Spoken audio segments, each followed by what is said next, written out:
आज की कमेटी में सारे मेंबरान मौजूद थे, हर पार्टी की नुमाइंदगी फिर से थी।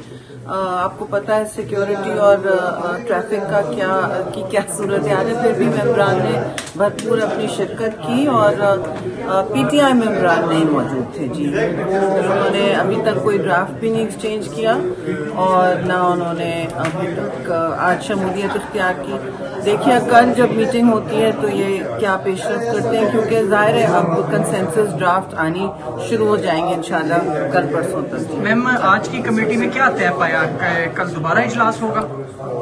जी कल दोबारा इजलास होगा 12 साढ़े 12 बजे, तो नोटिफिकेशन आ जाएगा, इजलास होगा। अभी लोगों ने अपनी आज भी बाप पार्टी ने अपनी कोई सिफारिशात दी हैं, कल एएनपी ने दी थी, तो अभी तक पीटीआई की नहीं आई है। जाहिर है उनके लिए एंडलेसली कोई वेट मैं तो नहीं समझ सकती कि अगर उन्हें देना है तो दें, मगर कल फिर इजलास होगा, उन्होंने देना है तो हम देख लेंगे। Thank you.